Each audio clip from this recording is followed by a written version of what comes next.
Welcome to the channel students. तो आज हम इस वीडियो में एक्सप्लेन करने वाले हैं डिटर्मिनेंट्स में से about the minors and the cofactors. ठीक है, तो सबसे पहले है हमारे पास यहाँ पर example of the 2 cross 2 determinant.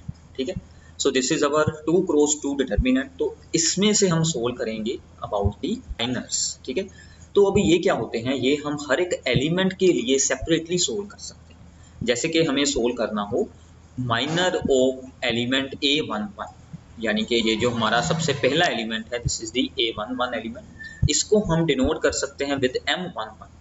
ठीक है, अब इसका आंसर क्या होगा, जो एलिमेंट है उसकी रो को स्किप कर दें और उसी के ही कॉलम को भी स्किप कर दें, तो रिमेनिंग हमारे पास अब यहाँ पर क्या बच जाएगा, दैट इज दी -1। तो ये इसका आंसर आएगा। बिल्कुल सिंपल है। ठीक है, ओके।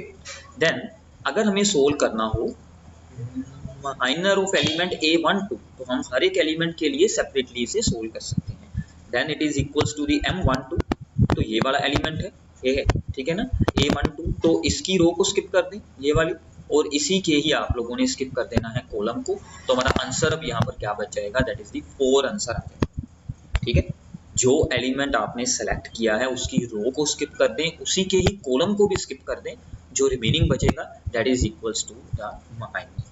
तो ऐसे ही हम सोल्व कर सकते हैं। अब हम आ जाते हैं हमारी अगली रो में। ठीक है ना, सेकंड रो का सबसे पहला एलिमेंट A21, उसको हम डिनोट करेंगे A21 के साथ। वो ये वाला एलिमेंट है 4 है, तो 4 वाली रो स्किप कर दें और 4 वाला ही हमने स्किप कर देना है अब यहाँ से कॉलम। तो आंसर हमारा क्या बच जाएगा, दैट इज दी A3 बच जाएगा। तो हमारा आंसर क्या बन गया, A3 बन गया। सो एक एलिमेंट और है अब यहाँ पर बचा, सो A22 एलिमेंट, उसके लिए हमारा क्या बनेगा, M2। ठीक है, अब देखिए 22 एलिमेंट ये है, -1 है। ठीक है, अब इसकी रो स्किप कर दें, ठीक है, और इसी का ही हमें स्किप कर देना है कॉलम। तो आंसर क्या बच जाएगा, ओनली 2 बच जाएगा। ठीक है, तो ये हमारा आंसर आ जाएगा, 2 आंसर आ जाएगा। ठीक है, तो ऐसे हम सोल्व कर सकते हैं किसी भी डिटर्मिनेंट में से किसी भी एलिमेंट के माइनस। ठीक है, अब इसी में आप लोगों को जो यहाँ पर पूछे जा सकते हैं, दैट इज द कोफैक्टर्स। ठीक है, अब ये हमारे लिए सबसे ज़्यादा इम्पोर्टेंट है, कोफैक्टर्स हमें सोल्व कैसे करें। ठीक है, तो सबसे पहले हम सोल्व करते हैं, कोफैक्टर भी सभी एलिमेंट्स के ही सोल्व हो सकते हैं, जैसे हमने अभी अभी इसको किया है। Cofactor of element A11 and it is denoted by the A11, ये कैपिटल A11 एंड C11, इनमें से आप लोग कोई भी रिप्रेजेंटेशन यूज कर लें। अब इसका आंसर क्या आएगा, ठीक है, जैसे हमने माइनर को सोल्व किया है, सिमिलरली वैसे ही सेम टू सेम सोल्व करना है। बस आगे हमने यूज कर लेना है -1 रेज टू पावर जो एलिमेंट है, जैसे यहाँ पर है एलिमेंट 1 1, तो 1 + 1, जैसे हम डिटर्मिनेंट्स में यूज करते थे, ठीक है ना, साइन यूज करते हैं ना वहाँ पर प्लस माइनस प्लस, वैसे ही हमें कोफैक्टर्स में भी साइंस को यूज करना है। ओके, तो इसके साथ हमारा सेम यही आंसर आ जाएगा, दैट इज दी -1। अब इसकी पावर बन गई 2, जब इसकी पावर 2 होगी तो ये आ जाएगा आपका ये +1 इंटू हो जाएगा -1, तो आपका आंसर आ गया -1। तो ऐसे ही अब हम आगे सोल्व कर सकते हैं cofactor of the element A12, तो that is equals to the A12, तो इसके आगे आएगा -1 रेज टू पावर 1 + 2, और इसमें क्या यूज करेंगे, 4 को यूज करेंगे। ठीक है, सो ये बन जाएगा आपका -4। एंड सिमिलरली हम यहाँ पर सोल्व कर सकते हैं A21 को, that is the -1 raise to power 2 + 1, तो इसके लिए ये वाला एलिमेंट यूज करेंगे, दैट इज दी A3। तो इसका भी यहाँ पर ओड पावर है, तो इसका भी सोल्व होकर क्या आ जाएगा, आगे माइनस लग जाएगा। एंड सिमिलरली हम यहाँ पर सोल्व कर सकते हैं A22 एलिमेंट के लिए, तो इसके आगे आएगा -1 रेज टू पावर 2 + 2, और साथ में इसका आंसर क्या है, दैट इज दी 2 आंसर है, तो इसको हम यहाँ पर यूज करेंगे 2 को। ठीक है, तो ये आपका आंसर आ जाएगा +2। ठीक है, सिंपल है। तो ये तो हो गया फॉर दी 2 क्रॉस 2 मैट्रिक्स कि हमें कोफैक्टर्स को कैसे सोल्व करना है। अब हम इसी में ही एक 3 क्रॉस 3 मैट्रिक्स की एग्जांपल के साथ इन्हें सोल्व करना ये सीखते हैं। ठीक है, सो नाउ अब इसमें से हम सोल्व करते हैं, रैंडमली सोल्व करते हैं। ठीक है, minor of the element A1, तो वो क्या बनेगा, M11। ठीक है, सो नाउ ये वाला एलिमेंट है, तो एक बात का आप लोगों ने यहाँ पर जो है वो स्पेशली ख्याल रखना है कि एलिमेंट बिल्कुल नहीं यूज करना। डिटर्मिनेंट में हम एलिमेंट को भी साथ में ही यूज कर लेते हैं, ठीक है ना, इसमें एलिमेंट बिल्कुल नहीं यूज करना। रो को स्किप करें और इसी के ही कॉलम को स्किप करें और ये वाले 4 एलिमेंट हमारे पास रिमेनिंग बच जाएंगे। तो यहाँ पर एक 2 क्रॉस 2 का डिटर्मिनेंट बचेगा, ठीक है, ओके। अब इस डिटर्मिनेंट को सोल्व कर देते हैं, तो इसका क्या आंसर बनेगा, 4 इंटू 5, 4 इंटू 5 आपका बन गया this one, minus 1 into 7 that is the -7, so this is equals to the 27, ठीक है। तो ऐसे आप लोग सभी एलिमेंट्स के लिए इसे सोल्व कर सकते हैं। हम यहाँ से रैंडमली एक और सोल्व करते हैं फॉर द एलिमेंट ए, ये है 2 3, ठीक है। तो यहाँ पर हम सोल्व करने वाले हैं M23, मतलब सेकेंड रो का ये है थर्ड एलिमेंट, यानी कि सेकेंड रो का थर्ड एलिमेंट यानी कि 7, ठीक है। अब इसकी हमें रो स्किप कर देनी है, सॉरी इसकी ये वाली रो स्किप कर दें और इसी का ही हमें स्किप कर देना है यहाँ से कॉलम। तो अब हमें यहाँ पर क्या मिलेगा, ठीक है। अब देखिए ये वाले 2 एलिमेंट रिमेनिंग बचेंगे और साथ में ये वाले 2 एलिमेंट्स रिमेनिंग बचेंगे, ठीक है, यही 4 एलिमेंट बच जाएंगे। तो हमारा 2 क्रॉस 2 का एक डिटर्मिनेंट यहाँ पर क्या बन जाएगा, that is the 2 0 and the 2 -1, okay. अब इसको सोल्व कर देते हैं, so 2 into -1 and -0, so this is equals to the -2, ठीक है।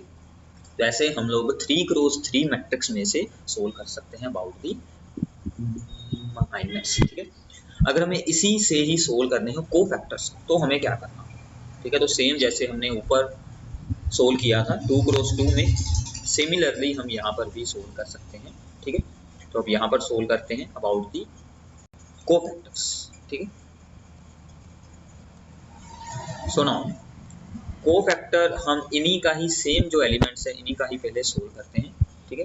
तो cofactor of the element A11 that is the A11 is equals to the -1 raise to power 1 + 1 और साथ में ये वाला आंसर आ जाएगा, ठीक है, 27। So -1 raise to power 2 that is the +1, तो ये आंसर आपका आ जाएगा ये 27। सिंपल है।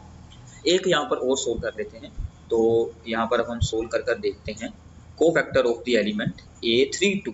अब ये क्या है, हमारी थर्ड रो का है सेकंड एलिमेंट, ठीक है, थर्ड रो का सेकंड एलिमेंट यानी कि -1, ओके, थर्ड रो का सेकंड एलिमेंट। तो इसकी रो को स्किप कर दें और इसके हमें स्किप कर देना है अब यहाँ से कॉलम को, ये वाला स्किप हो जाएगा। तो रिमेनिंग हमारे पास अब यहाँ पर होने बच जाएंगे 4 एलिमेंट्स, ठीक है। ये वाले 4 एलिमेंट्स अब यहाँ पर आ गए 2 1 एंड -3 7, ठीक है। और इसके आगे क्या आएगा, -1 रेज टू पावर 3 + 2, ठीक है। अब -1 की पावर हो चुकी है 5 that is the odd number, तो आगे आ जाएगा आपका -1। इसको सोल्व करते हैं, 2 into 7 becomes the 14 -1 into the -3 that is दी -3। तो ये आपका सोल्व होकर अब ऊपर बच जाएगा -70, ठीक है। तो ऐसे आप लोग किसी भी एलिमेंट का आप यहाँ पर कोफैक्टर सोल्व कर सकते हैं, ठीक है, फ्रॉम दी 3 क्रॉस 3 मैट्रिक्स। तो इसके साथ आपके ये सोल्विंग आपको अच्छे से आ गई होगी कि हमें कोफैक्टर्स और माइनस को सोल्व कैसे करना, ठीक है। अब इसके साथ रिलेटेड कुछ और एग्जांपल्स मैं आपको यहाँ पर सोल्व करवाता हूँ, ताकि आपका ये जो है कॉन्सेप्ट वो यहाँ पर अच्छे से क्लियर हो जाए, ठीक है। तो इसके बाद हम यहाँ पर ये करते हैं, अब यहाँ पर बहुत ही एक इम्पोर्टेंट हमें रिजल्ट है वो जो यहाँ पर हमें एक ये सीखने को मिलेगा कि हम कोफैक्टर्स को यूज़ कर डिटर्मिनेंट भी सोल्व कर सकते हैं, ठीक है। कोफैक्टर्स को यूज़ कर हमें क्या करना है, using the cofactors of the elements of the second row evaluate this determinant. अब इसके में हमें क्या फार्मूला यूज़ करना है, अगर हमें डिटर्मिनेंट सोल्व करना है तो किसी भी रो के एलिमेंट, जैसे कि ये हमारी है सेकंड रो का एलिमेंट, ठीक है, A21 into its cofactor plus जो अगला एलिमेंट है इनटू इट्स कोफैक्टर प्लस जो अगला एलिमेंट है इनटू इट्स कोफैक्टर, ठीक है। तो ऐसे हम कोई भी रो सिलेक्ट कर सकते हैं, कोई भी हम सिलेक्ट कर सकते हैं कॉलम, और same element with same cofactor को अगर हम करवाते हैं मल्टीप्लाई, सभी को ऐड कर देते हैं, तो हमें डिटर्मिनेंट का आंसर यहाँ से इजीली मिल जाएगा, ठीक है। तो मतलब अब हमें जो सेकंड रो के एलिमेंट्स हैं उनके हमें सोल्व करने होंगे कोफैक्टर्स, तो हम सोल्व करते हैं उनके ये कोफैक्टर्स को। तो हमारा सबसे पहला क्या बनेगा, कोफैक्टर A21, इसके आगे क्या आएगा, -1 रेज टू पावर 2 + 1। कौन से 4 एलिमेंट्स अब यहाँ पर रिमेनिंग रहने वाले हैं, this is the second row, ठीक है। अब ये हमारी सारी स्किप हो जाएगी और यहाँ से ये वाली स्किप हो जाएगा कॉलम नंबर 1। तो अब यहाँ पर एलिमेंट्स बच जाएंगे, ये है 3 8 एंड दी 2 3। ठीक है, अब इसको आप लोगों ने अब यहाँ पर एक्सपेंड कर देना है। -1 रेज टू पावर आ चुकी है 3, सो दिस बिकम्स दी -1, और यहाँ पर आएगा 3 इंटू 3 9, -8 इंटू 2 दैट इज दी 16। ये बच गया आपका माइनस बच गया 7, सो दिस बिकम्स दी 7। ठीक है, so similarly cofactor of the element A22 that is the A22, इसके आगे आएगा -1 रेज टू पावर 2 + 2। अब इसमें कौन से 4 एलिमेंट बचेंगे, ये वाला एलिमेंट है 0। ठीक है, अब 0 वाला स्किप कर देते हैं, ये है कॉलम, तो क्या बचेगा 5 8 1 एंड दी 3। अब यहाँ पर क्या बचा 5 8 1 एंड 3। अब इसके आगे तो आएगा +1 ही। ठीक है, क्योंकि इवन पावर है, सो 5 इंटू 3 -8, सो दिस बिकम्स दी 7। ठीक है, सो नाउ इसके बाद आएगा A23। ठीक है, अब इसके आगे आएगा -1 रेज टू पावर 2 + 3। अब ये कौन सा एलिमेंट है, दिस इज द एलिमेंट 1। ठीक है, यहाँ पर देखिए ये है एलिमेंट 1, अब ये वाला स्किप हो जाएगा। ठीक है, अब 4 एलिमेंट ये वाले बचेंगे। ठीक है ना, 5 3 एंड दी 1 2। अब यहाँ पर क्या बचा 5 3 एंड 1 2। अब इसको सोल्व कर देते हैं, सो इसके आगे आएगा minus, so 5 into 2 -3, so this becomes the -7। Okay, simple है, यहाँ तक हमने सभी के सभी कोफैक्टर्स को सोल्व कर लिया है। So now determinant is equals, जो हमने ऊपर फॉर्मूला मैंने आपको बताया है उसको आप लोगों ने अब यूज़ करना है। So determinant is equals to, सबसे पहले हम क्या यूज़ करेंगे, सेकेंड रो का सबसे पहला element that is the 2 into its a cofactor, then second row का second element that is the 0 into its a cofactor, plus second row का third element into its a cofactor. ठीक है, हमने यही formula यहाँ पर अब यूज़ कर दिया है, दिस वन। ठीक है, ये फार्मूला याद रखिएगा, बहुत ही इंपॉर्टेंट है आपके लिए। तो ये आपका बन जाएगा 2 इंटू 7 दैट इज दी 14। ठीक है, plus 0 -7, so this is equals to the 7। ठीक है, तो ऐसे आप लोग डिटर्मिनेंट को सोल्व कर सकते हैं by using the cofactors of any row और एनी ए कॉलम। ठीक है, तो आगे चलते हैं। इसी के साथ रिलेटेड एक और बहुत ही इम्पोर्टेंट रिजल्ट है आपके लिए। तो अगर हम यूज़ कर लेते हैं, मान लीजिए किसी और रो के एलिमेंट्स विद किसी दूसरी रो के हम यूज़ कर लेते हैं कोफैक्टर्स, जैसे कि एलिमेंट है हमारे पास रो नंबर 1 के, पर कोफैक्टर्स हैं हमारे पास रो नंबर 2 के। ठीक है, तो क्या आंसर आएगा। ठीक है, एलिमेंट्स है सभी हमारे पास रो नंबर 1 के, और cofactors are of the row number 2। ठीक है, these are of the row number 2। ठीक है, ये सभी हैं रो नंबर 2 के कोफैक्टर्स, और एलिमेंट्स हैं सभी रो नंबर 1 के, तो इसका आंसर ऑलवेज आएगा 0। तो इसका आंसर क्या आएगा, always 0। This is not equal to the determinant, this is equals to the 0। और ऐसा आप लोग किसी भी रोज पर या किसी भी कॉलम्स पर अप्लाई किया जा सकता है। ठीक है, बट ये आपने ध्यान रखना है कि सभी एलिमेंट्स सेम रो के हों और सभी कोफैक्टर्स किसी दूसरी सेम रो के। ठीक है, और अब इससे आगे कुछ एग्जांपल्स और सोल्व करते हैं। यहाँ पर फोर्थ है हमारे पास sum using the cofactors of the elements of the third column. इस बार हमें ये कहा गया है ऑफ द थर्ड कॉलम। ठीक है, इवेल्युएट दिस डिटर्मिनेंट, तो ये रहा हमारा थर्ड कॉलम। तो सबसे पहला एलिमेंट क्या होता है यहाँ पर A13, तो हम क्या सोल्व करेंगे A13।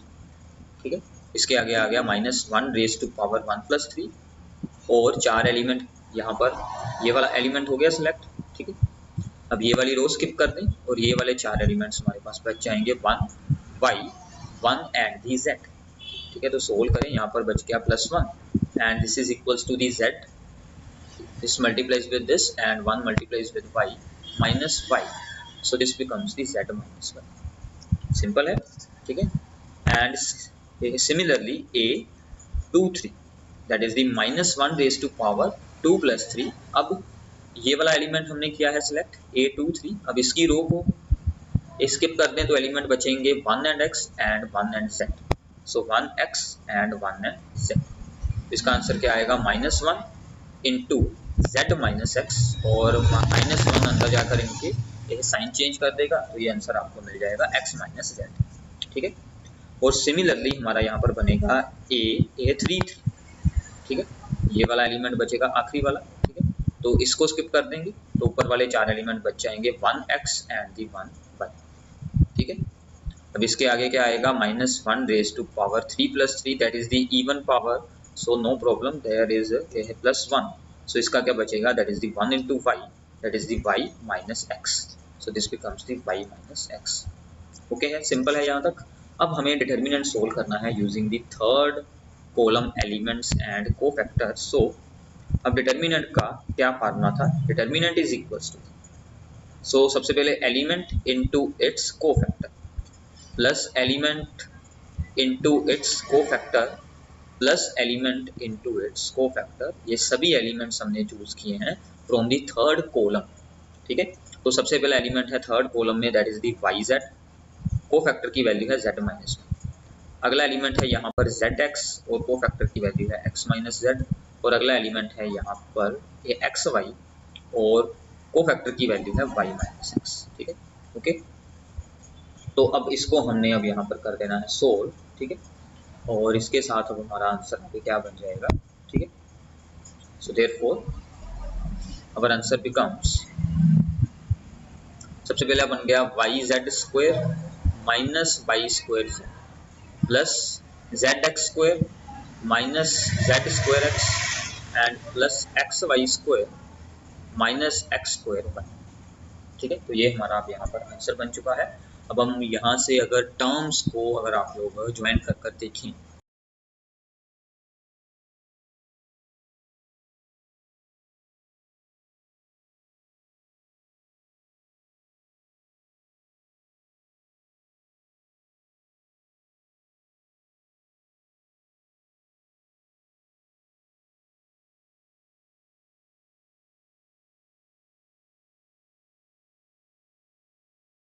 इसके साथ रिलेटेड कुछ और प्रॉब्लम्स को यहाँ पर सोल्व कर देते हैं। तो अब इसके साथ रिलेटेड एक सिंपल सा हमारे पास MCQ है।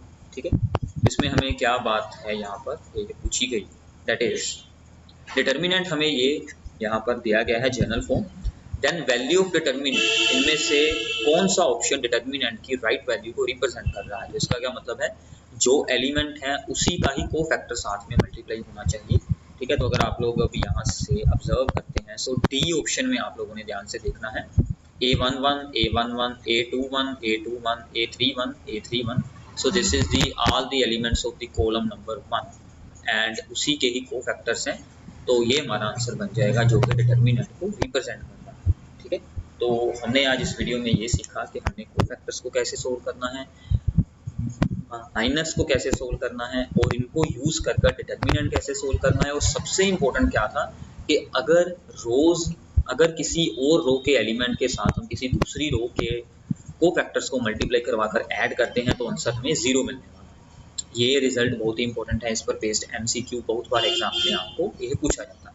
ठीक है, okay, so thanks for watching this video. इससे जो आगे वाली वीडियो होगी उसमें हम एक्सप्लेन करेंगे कि हमें एडजॉइंट ऑफ ए मैट्रिक्स को कैसे सोल्व करना है। तो जो आपने कोफैक्टर्स को सोल्व करना इस वीडियो में सीखा है वो आपका इससे जो आगे वाली क्लासेस होंगी, एक्सरसाइजेज होंगी, उसमें यूज़ होने वाला है। तो प्लीज़ इसको पहले आपने अच्छे से स्ट्रॉन्ग कर लेना है।